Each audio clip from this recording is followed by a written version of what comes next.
Hey model fans, welcome back to the channel, welcome back to another video, and for today I'm going to be doing another model review, but it is not a new model in the collection today, but rather one that I've had for a little while, which was a request from someone to have a video done on. So as I've said a couple times in the past, if you guys ever see something in my collection that I have not yet filmed a video with or on, or any kind of new release model or something that's coming in future that you guys want to see a video from me on, please leave me a comment here on YouTube, send me a message on Instagram, or leave me a comment on Instagram, and I will get to that video, of course, as soon as possible. Obviously, if it's from my collection, it can be soon. If it's something that's a new release, it might take a little while, but yeah, obviously it's great to hear what you guys want to see from in terms of videos. So without any further ado, let me stop rambling and we'll get to today's car. And for today's car, I'm going to be talking about my Koenigsegg One from AUTOart. Now, if you guys follow me over on Instagram, you might have seen that about a week and a half ago, I posted a reel and some other content when I went to go check out the new 1/64 scale releases that AUTOart has just come out with. And I brought this car along just to kind of compare and contrast, just to see, you know, how much difference or what kind of difference there was between obviously the big 1/18 scale and the much smaller 1/64 scale. Now you can go check out that reel. It's kind of short, but I do kind of show off the details. Long story short, of course, I think when you start to go smaller scale, the details are still there, but obviously they don't pop as much as something bigger like this one. But the 1/64 scale models are also very well executed. But yeah, through that reel, someone commented to say, hey, well, they first messaged me to say, hey, is the car for sale? So no, my model here is not for sale, but I was happy to do a video on it, as I said. So I should also mention, this is not a new release model. I've owned this one brand new for myself since early 2018. I don't remember exactly when AUTOart actually came out with these first. I think either sometime in 2017 or 2016. So it is an older release model. So if you are looking to buy one, I would say, you know, I know on the AUTOart website, I don't believe they have any more in stock. So I guess check your local model car seller or look for one maybe on eBay or something if you guys want to pick up a Koenigsegg One. But yeah, let's just jump into a bit more about the car. So I guess the quick stats on the vehicle, Koenigsegg One was the world's first production mega car, which means it has a megawatt of power. And essentially that means that its power to weight ratio is an exact 1-to-1, hence the name. So the car has a 5-liter twin turbocharged V8 that makes 1,360 horsepower. And then on top of that, the curb weight of the car is also 1,360 kilograms. So that's where you get your 1-to-1 ratio. And again, this was the world's first production mega car. There's been a couple more since then, obviously, as the technology has grown. But yeah, Koenigsegg was the first to do it with this car. So jumping into the specific model, my car here is finished in the Imperial Blue with carbon fiber and the white accents. Some of the other color specs they did for this car in 1/18 was the Moon Gray, again with the carbon fiber, but that had orange accents, so basically swap the white for the orange. There was the full exposed carbon fiber car, which had yellow accents, and then they also made in a pebble white, and that has the red accents, again all with the carbon fiber stripped down the middle, which we can go ahead and look at. So well executed carbon fiber. So obviously, well, the entire car is made from carbon fiber, of course, and obviously it's painted different colors. Yeah, so everything on the car is carbon. So carbon fiber stripe, which runs right over the entirety of the top of the car. The wing is carbon as well, which we'll check out a bit more detail momentarily. But yeah, the entire front splitter is carbon fiber. The little canards along the side are carbon fiber. Obviously, the louvers on the wheel arches are carbon fiber piece. And one little detail on this vehicle, which hopefully you guys can see there, is the kind of red stripe inside the little hole there. Now, I'm not 100% sure, so correct me if I'm wrong, but I believe that that is a structural piece and that's meant to be the tow hook for the vehicle. There's no other kind of openings or slots on the car where you could actually put in a traditional tow hook. So I believe that piece being carbon fiber, it is fairly strong. That is the tow hook. And I think that the red little circle in there is just to kind of indicate as the point where you can put a strap on to actually tow this car if need be. Again, if I'm wrong, you guys can correct me in the comments. Kind of a Koenigsegg staple. We have the 5-spoke carbon fiber wheels there, the blue calipers in the back with the Koenigsegg writing, and I don't think it's going to show up well on camera, but on the center caps, the center cap design is, of course, the Koenigsegg shield logo, same as we get there on the nose of the car. Moving down the side, again, all carbon fiber, so that stripe along the door is all finished in carbon fiber. That side air intake is carbon fiber. The side skirts are carbon fiber, and also the mirrors, as is essentially the entire rear of the car. So the rear diffuser is carbon, and then we see that strip that runs into the grille mesh there, which is also carbon fiber. Another feature of the one-to-one is we have the blue titanium exhaust there, which is a little bit kind of hard to see against the blue paint, but we can kind of see like the purpley blue of the titanium exhaust there. Of course, single exhaust outlet there. We'll check out the piping in the engine bay. Like with all AUTOart models, if you ever forget what model you have, you can look to the license plate on the back. So of course here we have the one-to-one. As you have like the McLaren 675 or something, it was going to say 675 on the back. And yeah, again, you can see there the wing finished in full carbon fiber. I like the detail on the top, how they kind of kept the stripe going all the way from the front and then all the way down kind of the spine or the arms of the wing and ending there at the tip. As well, with the end caps being in blue to match the body color. And again, we see the Koenigsegg shield logo on the wing arms. Rear lights are pretty good. So the actual red brake light part is like, I guess a clear or like a tinted red plastic, but I think they could have done a slightly better job with the reverse lights there. So the reverse light, which is kind of shown in the middle of that, is just the body plastic, which is painted over white. It almost looks a bit more silvery on the model. So I guess maybe that's just with the technology of the times, because I know some of the newer cars, would be like a clear plastic piece. So that's one little nitpicky thing I guess you could put against it.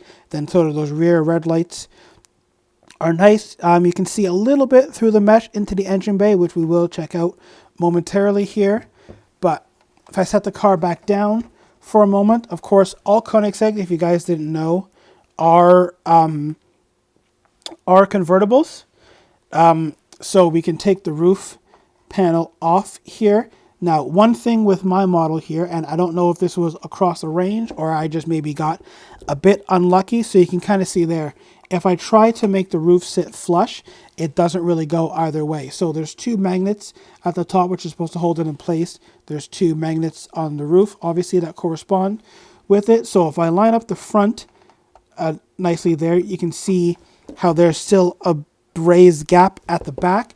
And then same thing, if I go to the back to try to slot it in, it sits a little bit better, but you can see there's still a little bit of a gap there. So again, not sure if it's every model or mine maybe just got a bit unlucky, but it's not really that big of a deal. Like I said, I've had this model since 2018. It hasn't been fixed, so it kind of is what it is. But also, as I just mentioned, it's a convertible, so if it annoys you that much, you can simply take the roof off.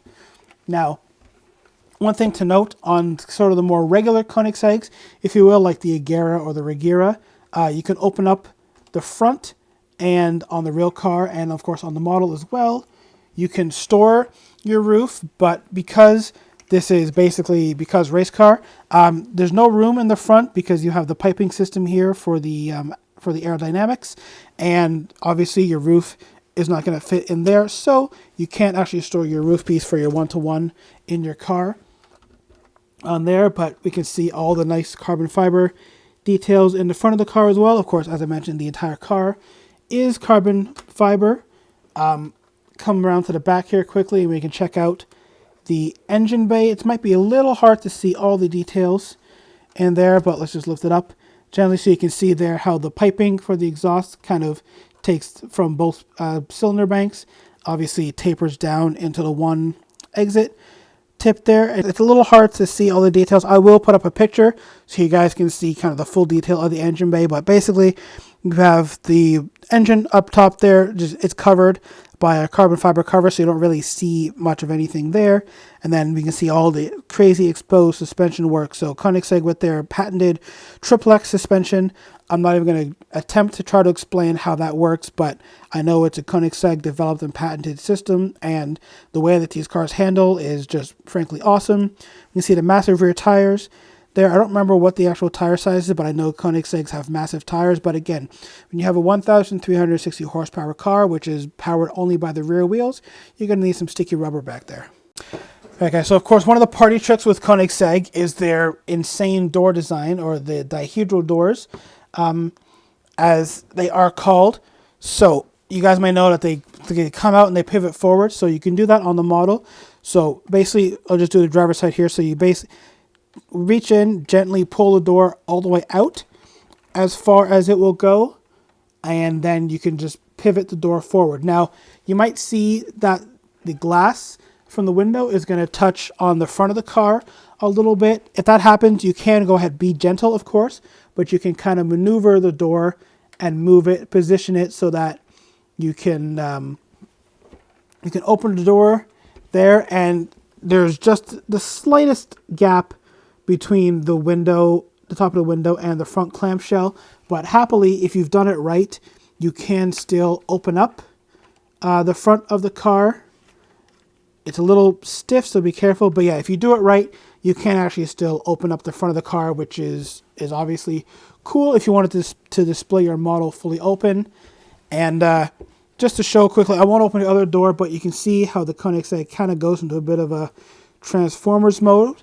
And you can see the rear open, this door open. It looks cool. You can, if you open the other door, you can see right through. There's this big open space on the interior. But speaking of the interior of the car, we can see kind of the more old school Koenigsegg design. I do like how they brought some of the outside color inside, so we can see the wheel, of course, there. The parts where you hold are finished in the blue. The rest of the wheel is the carbon fiber. We can see some blue stripe accents on the top of the dashboard. We have the two air vents in the middle, and then obviously the one on each side, driver, passenger side. The top of the airbag side, where the airbag comes out, is also finished in carbon fiber. Not sure if how that's gonna feel if you actually do get into an accident, but kind of cool in keeping with the theme. Of course, we have the little one-to-one branding on the passenger side there on the dashboard. And then if we just take a look at the seats quickly, we have kind of the sporty bucket seats again on this car, finished with the blue accents around the side and just looking very awesome and bespoke, as I guess any real Koenigsegg one-to-one would be. And then we can see there kind of in the door sill how it's all carbon fiber. Of course, it's carbon fiber monocage, and might be hard to see on camera, but we can see there on the door sill it says one-to-one and then limited edition beside it, because Koenigsegg only built, I don't remember the exact number, but they didn't build very many of the one-to-one. It was a very exclusive car at the time. Well, it still is. But yeah, there's kind of a quick run through of the model. Oh, and I guess the other thing to mention with Koenigsegg is they're kind of known for their mono wipers. So they have the one windshield wiper on the front there, and then that very low slung sort of wraparound windshield, which I've never sat in a Koenigsegg, but everyone who sits in one says you feel very cocooned inside the car, but you also have very good visibility outside for driving. I realized I forgot to mention real quick that the wing on this model also has a bit of adjustability. So you can see there, it doesn't flex up or down very much, but we can see it goes from essentially being all nice and flat and flush in kind of top speed mode, or it can pivot up a little bit to act for some more downforce or as a bit of an air brake. Of course, on the real car, the movement is a bit more prominent than this. But yeah, if you guys are wondering, you actually can move the wing a little bit on your model.